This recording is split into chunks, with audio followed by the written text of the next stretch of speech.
Hey guys, today I'm filming my Throwback Thursday of my July favorites from 2015. If you guys have never seen one of these videos from me before, I'll have my playlist linked down below. And basically, I'm just going to be re-reviewing the products I featured in my favorites video from 2 years back, letting you know my current thoughts on those products, whether they are still favorites or whether I have replaced them with something I prefer. My inspiration for this series was Kristen Game. I'll have her channel and her playlist linked down below. I will also link down below the original favorites video, and I will list and link all of the items that I'm mentioning. So in this video, I actually still love half the products and don't like the other half as much. So this should be a pretty interesting mix. But the first handful of products I used all together to help fill my forehead wrinkles.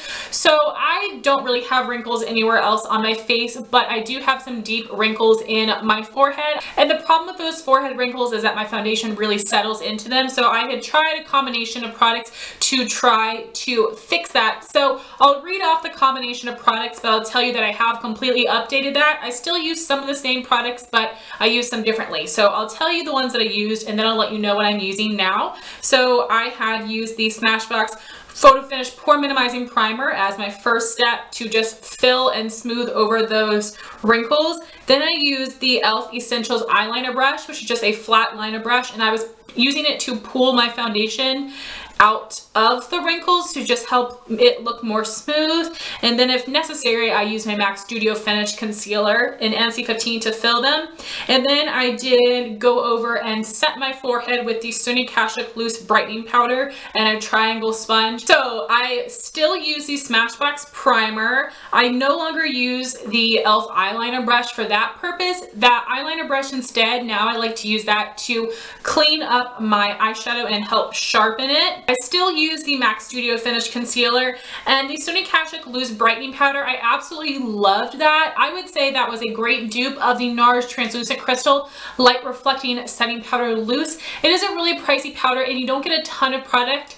And I was trying to bake back in the day, which is why I went through it so quickly. I don't bake anymore. That's not for me. So I definitely want to repurchase that powder and try it again because I remember really, really liking it. And I had been applying it with triangle sponges.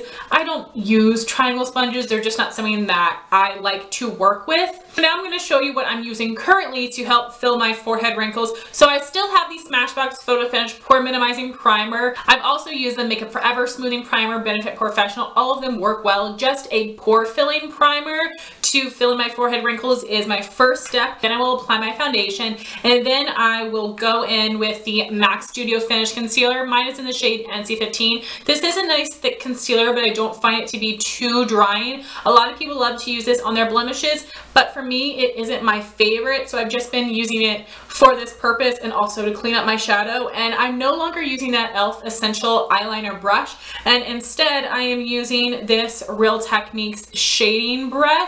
And I'm not sure if they make this exact one anymore, but it is just a short, fluffy shader brush. I did not like this for eyeshadow, but it works really, really well for applying this concealer. And what I love about Real Techniques brushes is that they are all synthetic and they work well with powder and cream products. So what I do is just run my brush in the concealer and I will just take the product right into each of my wrinkles, and then I will take the brush and just smooth over them so it isn't just like a clump of product in the wrinkle. So I smooth over them, and then once I've done that, I will go over my forehead with a sponge. My favorite is the Real Techniques Miracle Complexion Sponge, so I will just pat that product out to smooth it over, and then I will set it with a loose powder. The one that I'm using right now is the RCMA No Color Powder. I put it in different packaging so it's easier to use.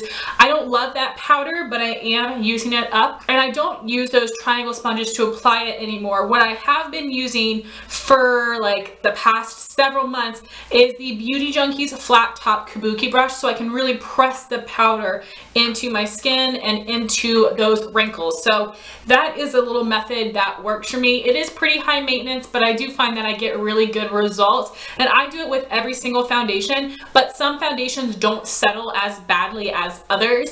But if you use, for instance, the Kat Von D Lock-It Tattoo foundation, that settles into wrinkles terribly, but it gives amazing coverage. So I love using this little process here to help fill those forehead wrinkles, and I think it works really well. I don't use any skincare products specifically for forehead wrinkles, but if you found something that works, please let me know. So that's what I'm doing currently. And then I had a brow routine, and out of the 3 products, I only currently have 1. The other 2 things I've used up. So my first step was to use the L'Oreal Brow Stylist Sculptor in the shade Blonde. This was one of L'Oreal's first brow pencils in their new brow product line, and this is a pencil that you do have to sharpen. My friend Grace sent it to me. It was a fantastic, very light, warm blonde color without being too red or too orangey, and I did really like it, and that worked well for me because I have thick brows. But if you're someone that has more sparse brows, that pencil might not be the best for you, because just the nature of a pencil that you need to sharpen,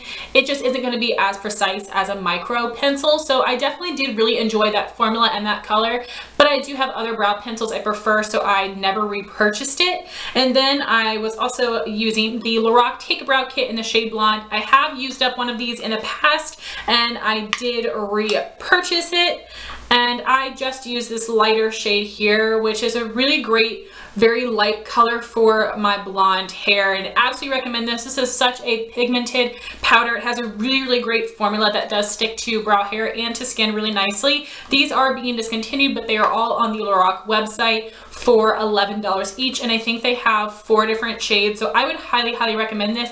I'm waiting for them to have some sort of little sale so I can get a backup of this, but the Lorac website always has free shipping, so I might just end up getting one. We will see. And then the third product I used in this trio was the L'Oreal Brow Stylist Plumper in the shade Light Medium. So this was L'Oreal's tinted brow gel. It had a really precise brush, which was really nice, and this was actually a metallic looking brow gel, which terrified me. I know that Anastasia tinted brow gels also have that metallic look, and I thought I was going to have metallic brows, but it isn't that crazy. What it does is actually emphasize the individual brow hairs, which is what I love, so that my brows don't look so painted on. I did enjoy the color. The hold was nice, and you did get a lot of products, but I didn't repurchase it. My favorite tinted brow mascara is the NYX tinted brow mascara. It's a totally different color, but it works really well for me. So while I do like and recommend the L'Oreal, I like the NYX a little bit more. My next favorites were the ColourPop Super Shock bronzers. I do have an entire review video on these bronzers and the highlighters. I will have that linked up here. Of course, it is going to be a couple years old. So I have 2 of the shades from the range. I have Paradise Cove, which is a satin finish, and I was using this as a bronzer. And then I have the shade Skinny Dip, which is a matte finish, and I use this shade to contour. So ColourPop has discontinued these bronzers, and I think with good reason. I don't like these at all anymore. I think a lot of people bought them when they first came out and then realized they just weren't good. They had a decent shade selection, but this formula is just so stiff that it's really hard to work with. And if you have these and you're wondering how to use them, the best brushes that I found were the Real Techniques brushes, because again, they do have that synthetic fiber that can be used with powder and with cream products, which is why I love the Real Techniques face brushes. And I was using the Expert face brush for the bronzing shade, and I was using the contour brush for the contour shade. They also have this angled Sculptor brush, which I think could work really well to bronze and to contour, and those have a good amount of density to them, which is what you need. You cannot use a fluffy brush with this. You need a really dense brush, because these are just so stiff and dry. You didn't get a ton of pigment, and the reason I don't like these is because they were very hard to blend out without really messing up your makeup underneath and making it look patchy. And I have the same problem with the blushes, but I don't mind an intense amount of blush on my cheeks, but I don't want big stripes of brown bronzer on my face. So these are products I'm actually going to be throwing out because they have also really dried out. I was going to try to give them away, but like they are completely dried out, and I would love to just say goodbye to these forever. They were not good at all. And next I have a couple MAC favorites. I had 2 blushes and 2 lip colors, and I was using these in combination. I love MAC blushes. MAC creates some of my all-time favorite blushes. I love the formula and their colors. And I had had two MAC blushes from two different limited edition collections. So the first blush I have is Peaches and Cream, which is a satin finish. This is a beautiful rose colored blush, and this was from the Sharon Osbourne collection.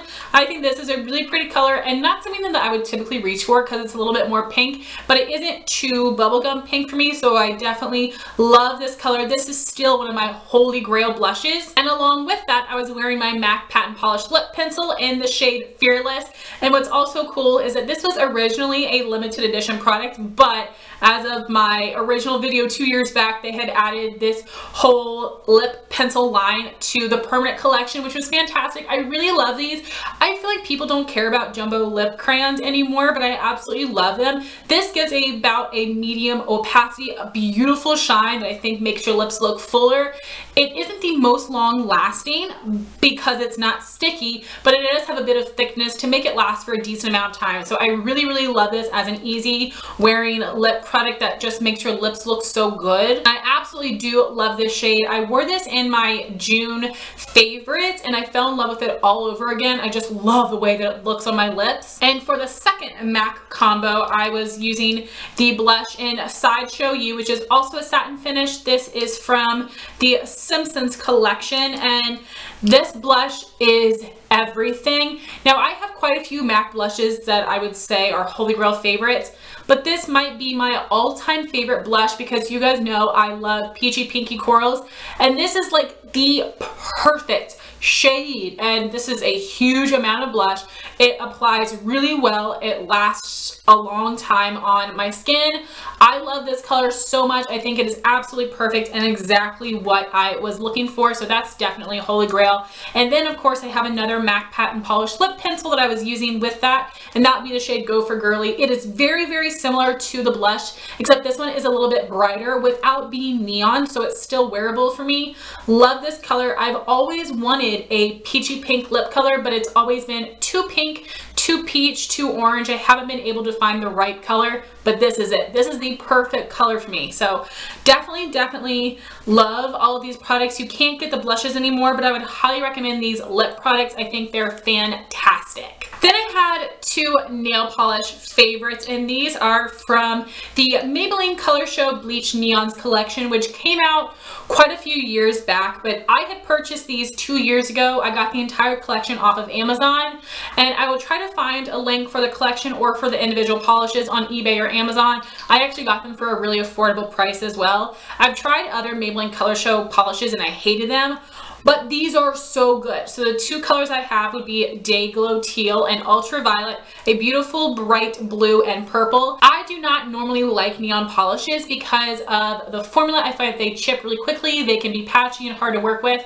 specifically China Glaze. So I wasn't expecting much from these couple buck Maybelline polishes. These are incredible. These polishes are fully opaque in 2 coats and they do have a satin finish, but they're really easy to work with. I do put on a top coat and they last a really long time for me. So I was highly impressed with the formula of these polishes. I love these colors, and it really is a pastel neon, and you would think that would make like a normal color, but no, it is really pastel and neon, which is such an odd concept, but I love the collection, and these two shades are so beautiful. And then I had two different brush favorites from Beauty Junkees. Beauty Junkees did send these to me 2 years back, and now that I'm thinking about my forehead wrinkle method, I wasn't using this brush. I've been using an angled flat top Kabuki from RC Cosmetics. That's what I've been using for that.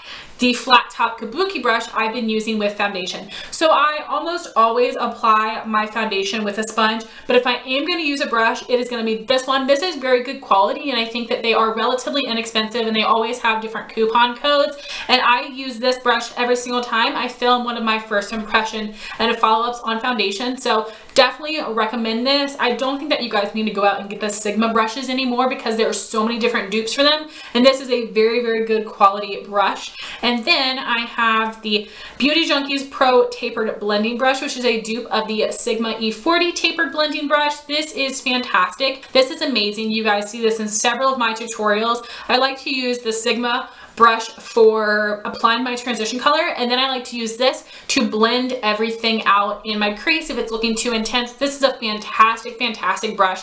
It really is an exact dupe for the Sigma, and it's held up really, really well. So I think these brushes are fantastic quality, and I would still definitely recommend them. So guys, that was my Throwback Thursday of my July favorites from 2015. If you guys have tried out any of these products, I would love to know your thoughts in the comments down below. Thank you so much for watching this video. Please like, comment, and subscribe, and I'll talk to you soon. Bye guys.